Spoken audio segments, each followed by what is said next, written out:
Hai Sobat Ensiklo, jumpa lagi dengan kami tim Ensiklo. Saat ini kami sedang berada di lahan tempat kami menanam porang. Ini kurang lebih kita punya sekitar 1 hektar lahan yang kami kelola untuk menanam porang di daerah Bantul, Yogyakarta. Nah, berhubung kami sedang di lahan di area terbuka, mohon maaf jika video ini banyak noise ya, ada suara-suara pompa air punya tetangga, kemudian ada suara layangan dan suara-suara yang lainnya.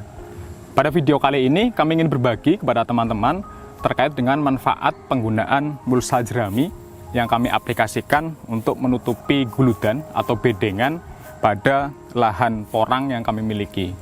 Penggunaan mulsa jerami yang kami aplikasikan pada lahan porang ini memiliki beberapa manfaat. Jadi jika dibandingkan dengan mulsa plastik yang umumnya digunakan oleh orang ketika menanam tanaman hortikultura atau tanaman-tanaman sejenisnya, mulsa jerami ini sebetulnya memiliki beberapa keuntungan ketika kita aplikasikan sebagai penutup guludan atau bedengan di lahan. Yang pertama, harga jerami itu sendiri yang cenderung lebih murah tentunya jika dibandingkan dengan mulsa plastik.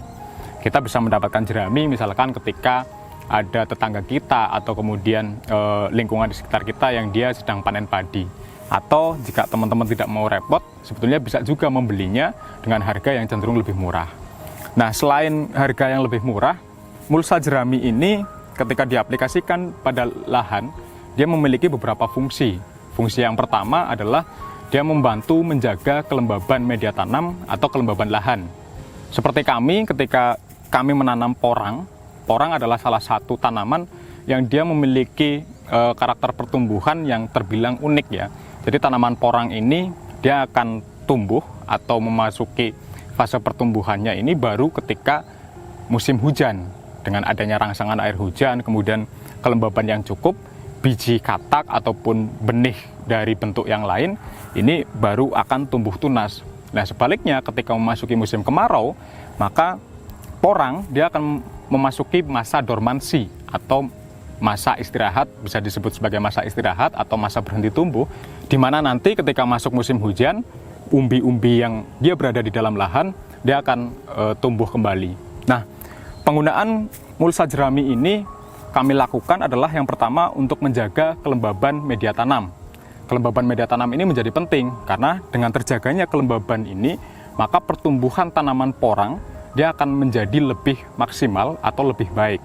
Lalu fungsi yang kedua adalah pemanfaatan mulsa jerami ini, dia juga bisa menjadi penyuplai bahan-bahan organik di lahan. Berbeda dengan mulsa plastik tentunya yang dia tidak bisa terurai, mulsa jerami ini ketika kita berikan, kita aplikasikan sebagai penutup di lahan, maka dia memiliki fungsi untuk sebagai bahan organik yang ketika dia mengalami proses pelapukan, kemudian penguraian oleh mikroorganisme yang hidup di dalam lahan, maka dia justru akan menjadi penambah unsur hara yang dibutuhkan oleh tanaman. Penggunaan mulsa jerami juga cukup efektif untuk menghalau atau menghambat pertumbuhan gulma. Nah, salah satu tantangan ketika kita menanam porang adalah pada proses penyiangan yang harus dilakukan secara rutin. Karena guludan atau kemudian bedengan yang dia tidak tertutupi oleh mulsa akan memungkinkan pertumbuhan gulma ataupun rumput-rumput liar ini terjadi secara masif dan itu akan membuat kita sangat kerepotan.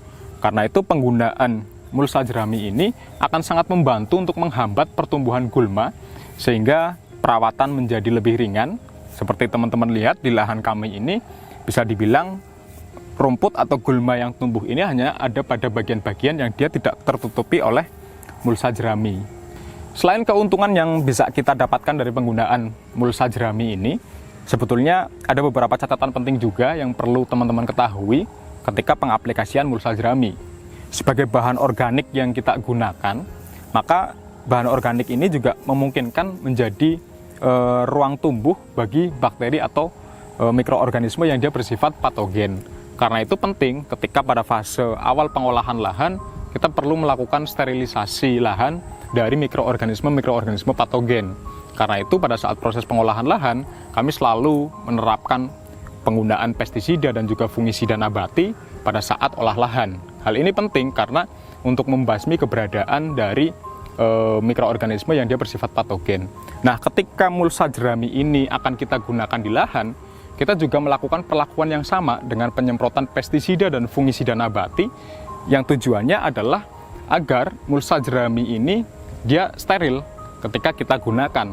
Akan merugikan ketika misalkan kita menggunakan mulsa jerami misalkan yang dia justru mengandung bakteri atau jamur yang dia bersifat patogen. Ini justru akan menghambat bahkan bisa merusak pertumbuhan tanaman.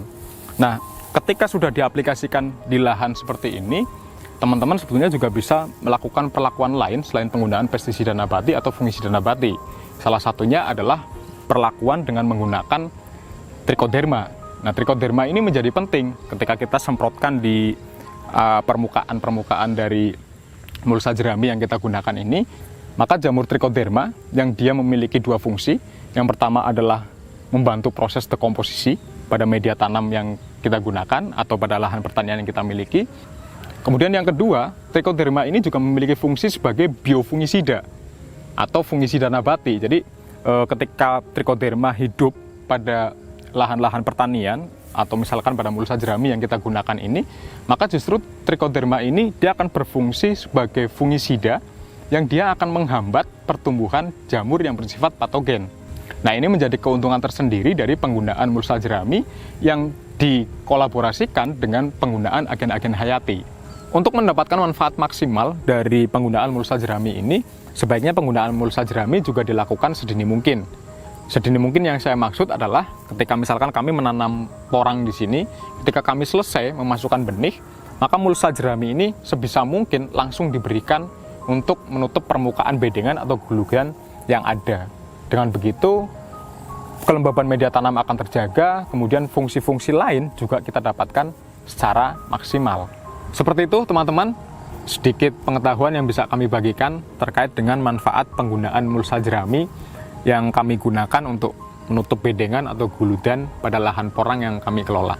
Nah, bagi teman-teman yang mungkin berada di Jogja, nanti bisa mungkin kapan waktu ketika pandemi sudah selesai atau mereda, teman-teman yang tertarik untuk mengembangkan porang bisa bermain ke basecamp kami di basecamp Ensiklo. Nanti bisa kami share alamatnya dan semoga pengetahuan ini bermanfaat. Terima kasih, sampai jumpa pada video berikutnya. Salam.